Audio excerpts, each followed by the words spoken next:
Perkenalkan, saya Putu Aprinastri Depi, NPM 2122010084. Perkenalkan, nama saya Putu Lea Asriani Rahayu dengan NPM 2122010085. Halo, Assalamualaikum warahmatullahi wabarakatuh. Perkenalkan, nama saya Katrina Dari Winda Balkis dengan nomor NPM 2122011086. Di sini saya akan menjelaskan sistem pencernaan nomor 8 dan nomor 9. Assalamualaikum warahmatullahi wabarakatuh.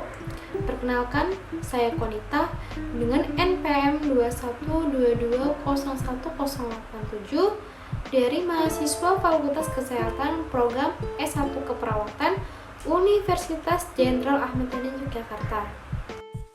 Hai, Assalamualaikum. Kenalkan, nama saya Raihan Afra Putri Wardani, NPM 2122011088. Di sini saya akan menjelaskan pengertian dari sistem pencernaan pada nomor 12 dan 13.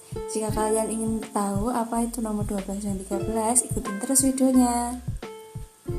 Assalamualaikum warahmatullahi wabarakatuh. Perkenalkan, nama saya Rizna Ardiani Widyastuti dengan nomor NPM 2122011094.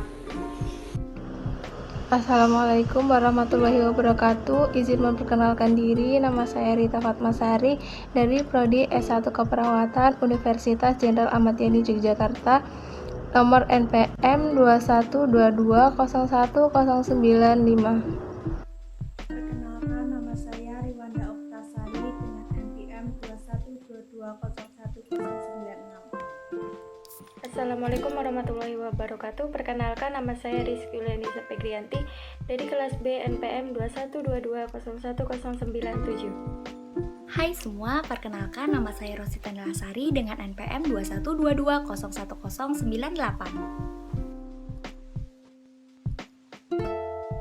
Assalamualaikum warahmatullahi wabarakatuh. Perkenalkan, nama saya Putri Fitriani Effendi dengan NPM 20122011083. Di sini saya akan menjelaskan tentang proses pencernaan. Di sini saya mendapatkan untuk nomor 1, 2, dan 3. Sebelumnya jika saya untuk menjelaskan kelenjar ludah. Kelenjar ludah merupakan bagian paling penting yang berfungsi untuk memproduksi air ludah dalam rongga mulut. Lebih dari itu, kelenjar ludah juga turut andil dalam sistem pencernaan. Fungsi utama kelenjar ludah adalah menghasilkan air liur di dalam mulut. Untuk nomor 1 dinamakan kelenjar parotis. Kelenjar parotis merupakan kelenjar ludah terbesar terletak antara processus mastoideus dan ramus mandibula. Kelenjar ini berbentuk piramida belah ketupat. Duktus kelenjar ini bermuara pada vestibulus oris pada lipatan antara mukosa pipi dan gusi di hadapan molar 2. Kelenjar parotis ini dibungkus oleh jaringan ikat padat. Kelenjar parotis memiliki sejumlah enzim. Jaringan ikat yang membungkus masuk ke dalam parenkim dan membagi organ menjadi beberapa lobus dan lobulus. Untuk yang nomor 2, ini disebut kelenjar sublingualis, merupakan kelenjar terkecil dari kelenjar-kelenjar besar.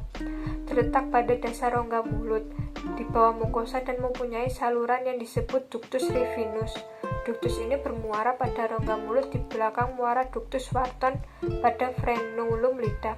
Kelenjar ini sebagian besar asinusnya adalah mucus murni. Percabangan dari kelenjar ini sama dengan kelenjar parotis. Untuk yang kelenjar nomor 3 ini disebut kelenjar submandibularis. Kelenjar ini terletak di sebelah dalam korpus mandibula dan mempunyai ductus excretoriois yang bermuara pada dasar rongga mulut pada frenum lidah belakang gigi seri bawah.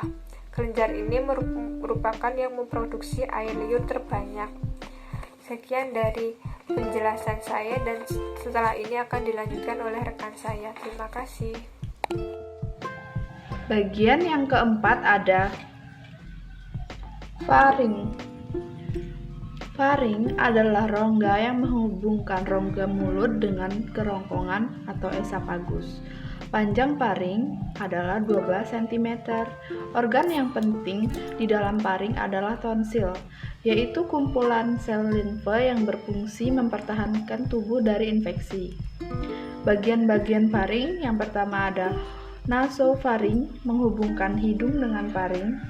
Yang kedua orafaring menghubungkan mulut dengan faring. Yang ketiga ada laryngofaring yaitu yang menghubungkan laring dengan faring. Adapun lapisan dinding faring yang pertama ada tunika mucosa yaitu yang bersifat kuat dan elastis. Yang kedua ada tunika muscularis merupakan lapisan otot. Yang ketiga ada tunika adventitia. Adapun fungsi dari faring ialah sebagai penyalur makanan. Yang kelima ada trakea. Trakea, umum disebut dengan tenggorokan, adalah tuba yang memiliki diameter sekitar 20 hingga 25 mm dan panjang sekitar 10 hingga 16 cm. Trakea berbentuk tabung memanjang yang tersusun atas 20 tulang rawan yang berbentuk cincin yang kuat tapi fleksibel. Trakea terletak dari laring terbifurkasi menjadi bronkus utama dan dari faring yang merupakan jalan masuk udara menuju paru-paru. Di dalam trakea terdapat rambut-rambut halus untuk menangkap debu dan kotoran yang tak terperangkap oleh silia. Fungsi trakea dalam sistem pencernaan di sini ialah memberikan ruang yang lebih longgar bagi kerongkongan dengan tulang-tulang rawannya yang fleksibel. Proses menelan makan pun menjadi lebih mudah. Gambaran 7 oleh nomor 6 adalah esofagus atau yang lebih dikenal dengan kerongkongan yang merupakan organ berbentuk pipa yang berfungsi menyalurkan makanan dari mulut ke lambung. Sedangkan gambaran nomor 7 itu adalah lambung. Nah, lambung merupakan organ berotot yang ada di bagian kiri atas perut, yang berada di antara kerongkongan dan usus kecil, yang berfungsi untuk mencerna makanan. Sistem pencernaan nomor 8 yaitu diafragma. Fungsi dari diafragma sendiri yaitu pada proses menarik nafas, diafragma akan mengencang sehingga memudahkan oksigen masuk ke paru-paru. Lalu fungsi diafragma yang kedua yaitu saat menghembuskan nafas, diafragma akan mengendur dan meningkatkan tekanan udara dalam rongga dada untuk mendorong udara keluar. Diafragma juga berfungsi untuk mengatur gerak otot ketika sedang batuk atau muntah, hingga mengejen ketika buang air besar atau melahirkan. Diafragma berfungsi meningkatkan tekanan otot di bagian rongga perut yang memunculkan refleks batuk, muntah, atau mengejen. Diafragma berfungsi juga untuk mencegah asam lambung mengalir balik ke kerongkongan atau disebut dengan refleks asam lambung. Pada sistem pencernaan nomor 9 yaitu spleen atau limpa. Fungsi dari limpa yaitu mengatur transportasi cairan dan pengolahan makanan atau mengangkut kelebihan air dari jaringan kembali ke darah adalah salah satu fungsi limpa. Cairan yang masih bermanfaat dan tidak berguna dipisahkan oleh limpa. Lalu nomor 2 yaitu pengendalian darah agar tetap berjalan sebagaimana mestinya dalam pembuluh darah dan tidak terjadi pendarahan. Limpa mengekstrasi nutrisi dari makanan dan mengangkut ke bagian tubuh lainnya termasuk otot, menjamin kekuatan dan pengembangan otot serta anggota gerak. Maka kuat lemahnya anggota gerak mencerminkan kuat lemahnya organ limpa. Nama-nama saluran pencernaan beserta fungsinya, dan terdapat 2, yaitu hati dan kantong empedu. Ini adalah sebuah gambaran organ saluran pencernaan yang terdapat hati dan kantong empedu. Hati merupakan kelenjar yang paling besar dalam tubuh manusia. Fungsi hati untuk menyimpan empedu sebagai kelenjar eksosin, menyimpan cadangan lemak, glikogen, vitamin A, B12, dan D. Albumin, fungsi utama hati, biasanya dikaitkan dengan detoksifikasi zat-zat beracun dalam pencernaan. Dan kantong empedu berfungsi dari kantong empedu untuk menyimpan empedu dari hati dan berperan sebagai dalam mengonsumsi lemak. Pada sistem pencernaan ini saya akan membahas nomor 12 dan 13. Yang nomor 12 ini namanya adalah duodenum. Duodenum adalah bagian paling pertama dari usus halus. Duodenum mengambil namanya karena panjangnya sekitar 12 jari. Usus ini adalah bagian dari usus terpendek, terluas, dan paling tetap. Kita lihat ya yang gambar lebih jelasnya. Nah, ini adalah gambar jelasnya. Duodenum ini berfungsi untuk menerima makanan yang dicerna sebagai dari lambung, dan campuran dicerna saat diterima oleh duodenum dari lambung terdiri dari asam lambung yang disebut sebagai cime. Dengan bantuan dari cime ini, enzim dan getah usus duodenum memecah makanan. Untuk fungsi ini juga menerima empedu dari kantung empedu dan hati, dan getah pankreas dari pankreas. Duodenum ini memiliki bagian-bagian. Yuk kita simak selanjutnya. Bagian atas atau pertama pada duodenum pendeknya 5 cm dan terletak anterolateral pada vertebra, itu naik dari pylorus dan ditutupi oleh hati dan kantong empedu. Bagian turun atau kedua panjangnya 7-10 cm. Ini bagian ini terpanjang turun sepanjang sisi lateral vertebra L1-AL3, turun melengkung di sekitar kepala pankreas. Bagian horizontal ketiga panjang 6-8 cm ini berjalan secara melintang ke kiri, melewati 4C aorta dan vertebra L3, dilintasi oleh arteri dan vena mesenterica superior dan akar mesenterium, jejunum, dan ileum. Bagian ascendent atau keempat pendeknya 5 cm mulai ke kiri vertebra L2, ikuti jalan di arah atas sepanjang sisi kiri ke aorta sampai mencapai tepi bawah pankreas.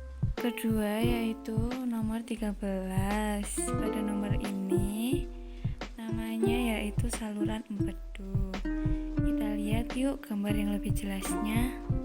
Nah, fungsi dari saluran empedu ini membawa empedu dari hati ke kantung empedu untuk disimpan atau ke usus kecil untuk digunakan. Dan nomor 14 terdapat organ pankreas yang letaknya di antara rongga perut dengan panjang 15 cm dan lebar 5 cm dan dengan berat rata-rata 60-90 gram. Pankreas ini mempunyai dua fungsi, yaitu fungsi endokrin dan fungsi eksokrin.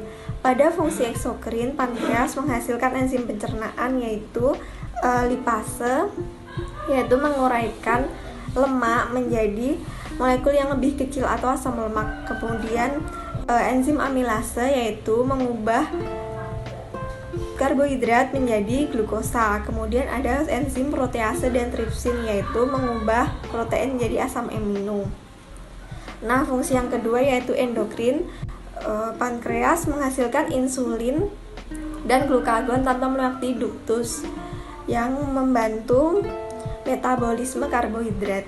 Kemudian nomor 15 yaitu kolon transversum, yaitu kolon bagian atas yang membentang dari sisi kanan ke sisi kiri bagian rongga perut.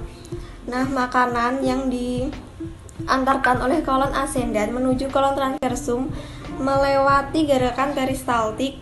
Nah, pada kolon transversum ini bakteri menguraikan sisa makanan atau fermentasi dan menyerap air dan nutrisi yang masih tersisa, kemudian membentuk cairan yang disebut tinja. Yang ke-16 ada ileum.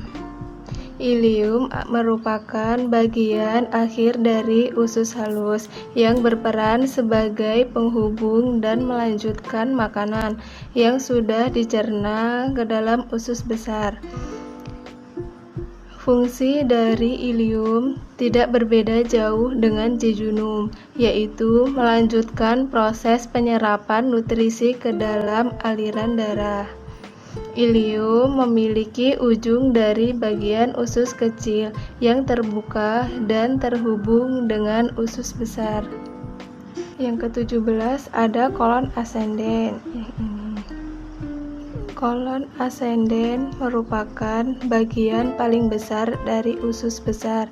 Letaknya berada di dasar perut kanan bawah dan ujungnya berakhir di samping hati. Kolon ascendens memiliki tugas lain, yaitu menyerap air maupun nutrisi yang sebelumnya terlewatkan oleh usus halus. Yang ke-18 yaitu usus buntu atau cecum. Usus buntu atau cecum dalam bahasa Latin caecus yang artinya buta, merupakan suatu kantung yang terhubung pada usus penyerapan atau ileum serta bagian kolon menanjak dari usus besar. Fungsi usus buntu sebagai organ imunologi dan secara aktif berperan dalam sekresi imunoglobulin atau suatu kekebalan tubuh yang berisi kelenjar limfoid. Yang ke-19 yaitu umbai cacing atau appendix. Umbai cacing atau appendix adalah organ yang berbentuk tabung panjang dan sempit serta berpangkal di cecum. Appendix mempunyai fungsi dalam sistem limfatik dan pembentukan antibodi.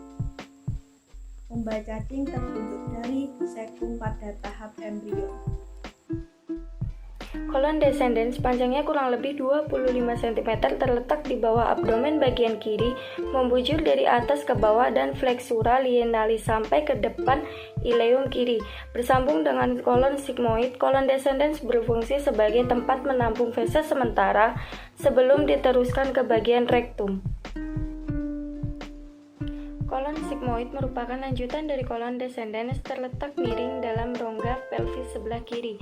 Bentuknya menyerupai huruf S, ujung bawahnya berhubungan dengan rektum. Dalam bagian usus besar yang berukuran pendek tersebut terjadi kontraksi yang kuat agar feses dari kolon descendens bisa dikeluarkan melalui anus.